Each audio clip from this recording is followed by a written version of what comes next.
Hey everyone, welcome to Digital PR Explained. I'm your host, Britt Klontz, and today's episode was inspired by a LinkedIn post that really stopped me in my tracks. It was written by Kellie Walton. Kellie is a Nashville-based writer, editor, and founder of Modern South, a new and growing media brand covering Southern food, travel, lifestyle, and culture. And before launching Modern South, Kellie wrote for national outlets like National Geographic, Cosmo, Delish, Veranda, US News. She's worked in PR before, and she knows how press trips work.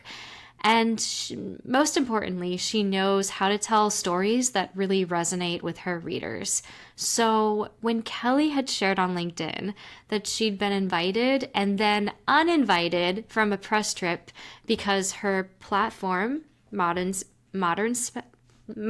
South, bear with me today, wasn't established enough, quote unquote, established enough, despite it being a perfect fit for the theme of the whole article and press trip itself, and we'll get to that soon, it sparked a bigger conversation. And today we're going to dig into what happened, why niche media often gets undervalued in PR planning, and what can PR pros do better when it comes to building lasting relationships with independent creators such as Kellie and emerging media brands. So without further ado, welcome to the podcast, Kellie. Thank you for having me. I'm so excited to have you here. Let's jump right into that LinkedIn post that I mentioned. I at first found your LinkedIn post because so many of my peers were sharing it, and for good reason. Why don't you walk us through the beginning, what happened with that press trip, and what made you want to speak out?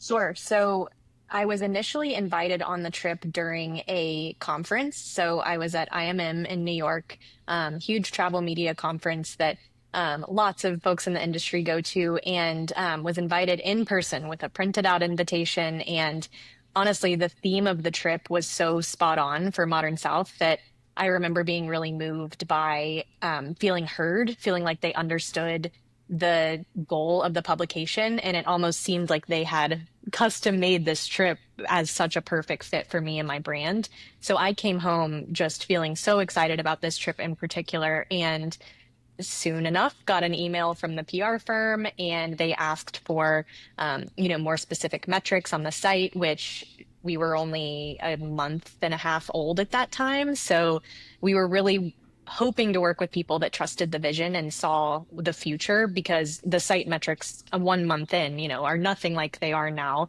And as soon as we kind of had that conversation and I talked more about the why behind what we're doing and our growth strategy, they, I would say, politely uninvited me, but I don't think it was very polite. It was pretty abrupt, just saying, let's touch base in a couple of months, but for now, due to our client's investment, we're no longer going to have you on this trip. So the way it was worded was such a dagger, because again, I felt like they had seen and heard me and my mission, and then to turn around and use the word investment to say that I wasn't worth investing in and my brand wasn't worth investing in was just a really low blow. And it was super disappointing. And coming from the world of PR and now media for several years, it was just really frustrating. So that's kind of what happened. Yeah, well, thank you for giving more context. I mean, the whole theme was supporting female-owned small businesses, right? And Exactly. yeah, so huge disconnect there. You're a female founder running a fast-growing media brand with also guaranteed coverage, and Yes, yet exactly. that wasn't enough. And I'm so Yes. sorry you had to deal with that. It's okay. It's What? honestly opened so many doors for me, just having, there are silver linings that come out of any situation. And I'll be perfectly honest, I got the email when I was in the Target parking lot and I cried, Oh, because you go through a lot of highs and lows yeah. launching a business, and just some things get you, and that was one of them for me. And I did a lot of reflecting afterward, and just tried to use it as an opportunity to kind of enter the PR conversation, kind of shed some light on the uniqueness of my personal career, having been in both sides of the industry. And it's had a very positive outcome despite what happened. Good. Yes, I love to hear that. I mean, there's a lot of learnings that PRs and PRs and lifestyle brands, travel companies can take away from this. So many learnings. But Absolutely. what really hit me in your LinkedIn post was the reminder that smaller doesn't mean less influential. So, on a brighter note, can you tell us more about Modern South? I mean, who reads it? How has it grown? And what makes it different from other lifestyle outlets? Sure. So Modern South is a digital media brand for now. We are rapidly foraying into print. That's kind of our next step. But for now, digital storytelling, we cover Southern travel, food, lifestyle, all kind of under the modern lens. So who is the South today? Of course, we love Southern tradition, things like hospitality and our great food, but we're so much more than that. And so I wanted to create a platform that all of those stories can kind of live in the same place, and just kind of bring something new and fresh to the market. I think there was space for it, and it's going really well so far. So just launched in December. We are just over 6 months old and just surpassed 100,000 site views. We're rapidly growing on social media. We have a lot of really great partners, and everything is trending in the right direction, which is really exciting. But I think we owe the success to the mission, and our audience seems to really understand and resonate with the mission, which ultimately is going to lead them to taking action. So, it's great to have an article in a legacy publication, but you might have a million readers and one person take the trip, whereas you have a smaller, more niche, more engaged audience, and five people might take the trip. So the conversion rate for the client on the PR side is could be arguably higher for those niche publications. So um, I think I went back to your first question, but that's kind of the why behind Modern South, and how working with those kind of niche or smaller market, more focused publications can really help move the needle for people.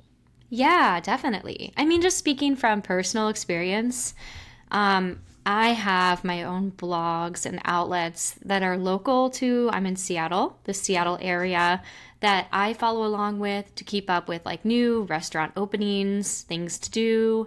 And then, like, I love, and this is no disrespect, obviously, to Food and Wine magazine. And I'll read that magazine every month. And I don't get it in like, print anymore, but I have my Apple News, so I pull it up on my iPad. Feels kind of close. And, I'll come across an article about a new restaurant in another state. And I hope to remember that that restaurant exists when and if I ever get the opportunity to go to that area, but it's not going to happen anytime soon. So there are definitely pros and cons. I mean, and if you're a new like cafe and you really want to open up with a bang, like why not work with these, you know, your type, let's just say, Modern South as an example, and work with them to get the news out because that's going to get more people walking through your business doors, right? Exactly. Exactly. So let's talk some more about metrics. Some of the PR folks listening to this, they might still be stuck on reach. And we know, as we had just talked about, that influence looks different these days. What do you wish more PR teams understood about working with smaller or emerging media platforms? So I think that opportunity is the most exciting part of working with someone in the startup phase. So anytime the word startup is used, you know that that carries with it some sort of risk. So there is a risk that, I go on a trip or I come and try a new restaurant and the magazine folds next month. But the legacy brands are folding left and right also. So you carry this risk when working with anybody in media. And I think the exciting part of working with a startup is it's a little scrappier. There's so much opportunity out there. You don't know where that placement is going to go and how this snowball is going to continue to roll. So, for example, the people that trusted to even sit for an interview or provide media photos back before we had even launched, we maybe had one or two eyeballs on that article in December, but now, there's thousands. So you have to really trust and put your faith behind a brand that, again, you resonate with the mission and that you want your client to be aligned with the values there, and trust that it can continue to grow and that snowball effect is going to continue happening. And I think it's really exciting for a PR representative to be able to go to a client and say, hey, told you so, we got in early. It's kind of like when you have an artist that you feel like is yours, you feel protective of them, and then they blow up. It's like, well, I knew them back when, and I think the same thing applies to media, and those opportunities just continue to grow. I know for me specifically, I'm never going to forget the people that worked with me in the beginning and trusted me. I'm also never going to forget the people that didn't treat me well or treat me with respect, and that's part of it. It's really, you're in the relationship business, so it's really important to make sure that you're treating everybody with respect constantly and really putting your faith behind good people to work with. I love that comparison around having a favorite artist. I think that's so true. And I haven't heard it explained that way. So thank you. Well, you've been on both sides of the industry. You've been in the PR side, you're on the journalist side, and even the publisher side. So I'd love to hear what are some of the best PR approaches that you've experienced. And you mentioned a little bit about relationship building. What stands out to you in a pitch or in a relationship? And I know that's a very broad question, but I kind of just want to put all those options out there and see what Sure. stands out to you. So I think pitching, one of my kind of overarching pieces of advice when it comes to pitching is to go at it with an SEO mindset. So I know for me, whenever I'm researching an article for Modern South or for one of the publications that I freelance for, I'm going to my inbox first and I am searching for leads there before I go research further. So just blanket general advice. Make sure city names are in there. You would be shocked how many pitches I get for a restaurant or a hotel opening that don't give the location.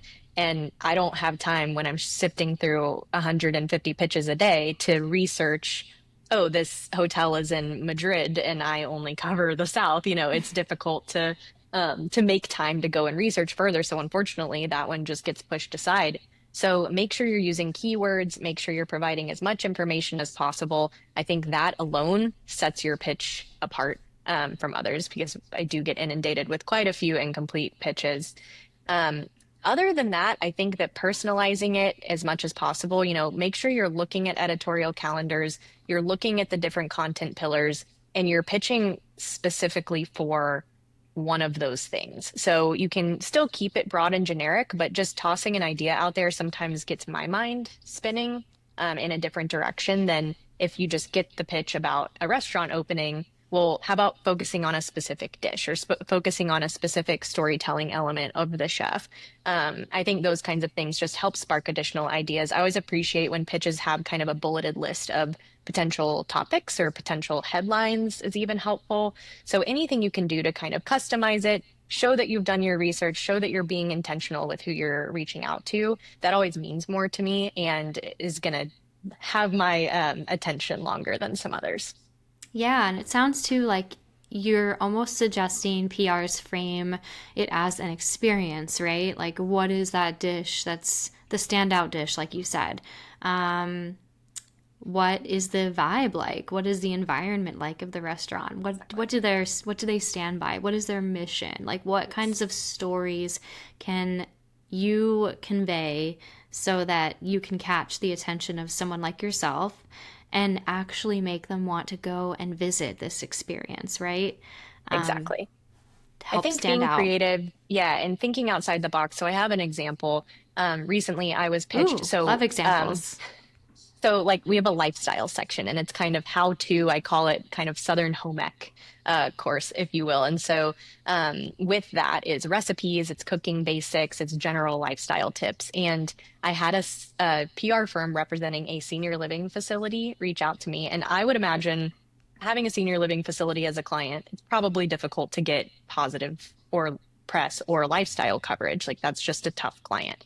And they pitched me and said, hey, what if we gather a bunch of family recipes and send them to you with a quote from the resident about why it means something to you? That to date is one of my favorite pieces that we've ever done. It was just such an out of the box idea and something that would have never that would have never popped in my mind to reach out to a senior living facility and gather family recipes. But it was such a beautiful final product, and they really did the heavy lifting, which I really appreciated. They were able to, work with the residents and gather the recipes and send it to me as kind of a package deal. And it was a beautiful placement for their clients. So I think getting creative and helping it make sense for my publication and my specific coverage area is really valuable. That is such a beautiful story, too. I love all of that. I mean, yeah, like nobody writes down recipes anymore, right? So even I'm assuming they wrote them, maybe they didn't, but the visuals there, Yeah. regardless. If they sent pictures of the, recipes that they Mhm. love, like even better. Like that's, yeah, amazing because then you have those assets that you can share with a journalist and it gives them images to include in the articles. I'm assuming, did you even have to go to the senior living facility just to kind of get in the weeds on this one?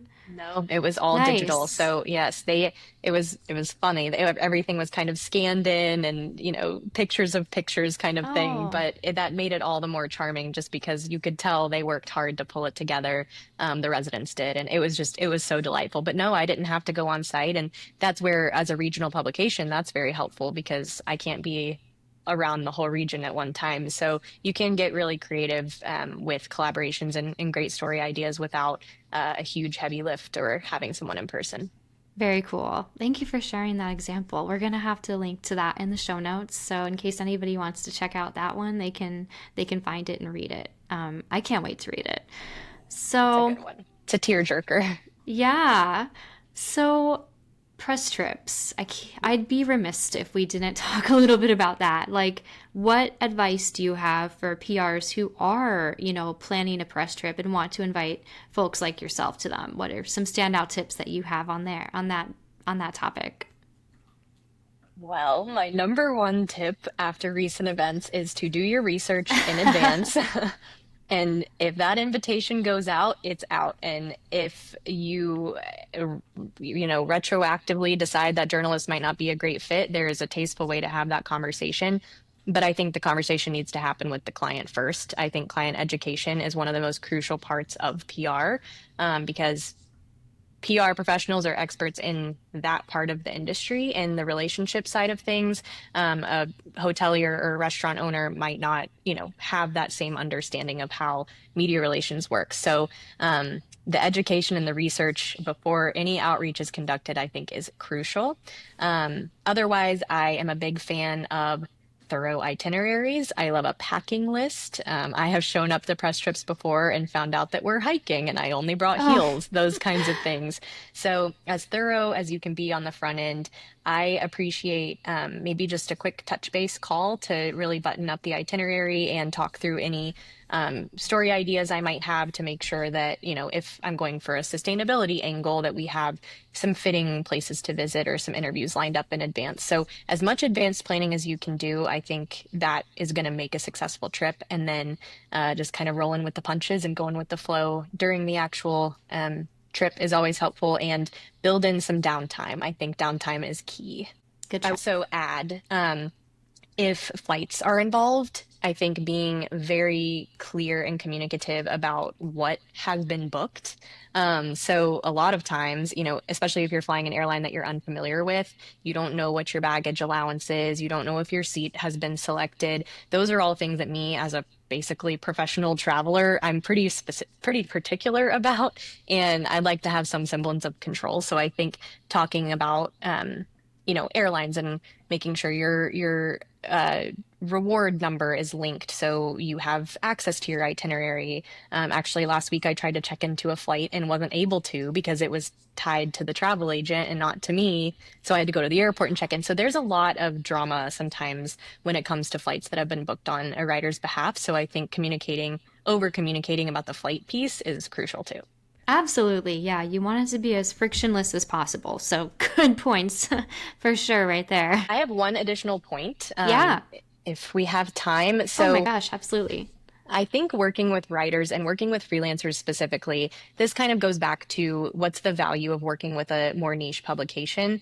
You never know the life cycle of that writer's career and where something could potentially be placed. So I have a lot of examples kind of that have happened to me throughout my career where I maybe tried a restaurant and then 2 years later I had a national hit for them.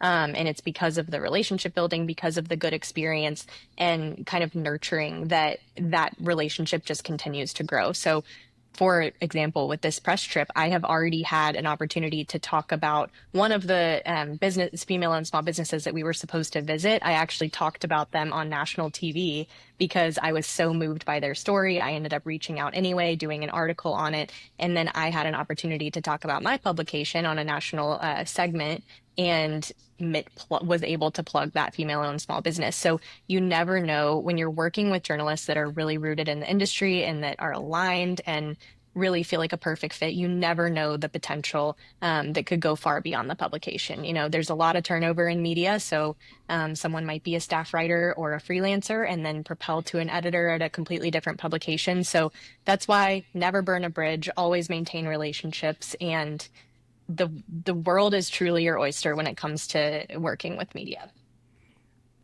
I'm so glad you spoke up and that we had this conversation today, Kelly. And whether you're working with a massive outlet or an emerging brand like Modern South, relationships should always come first. And that's a solid point to hit home. So thank you.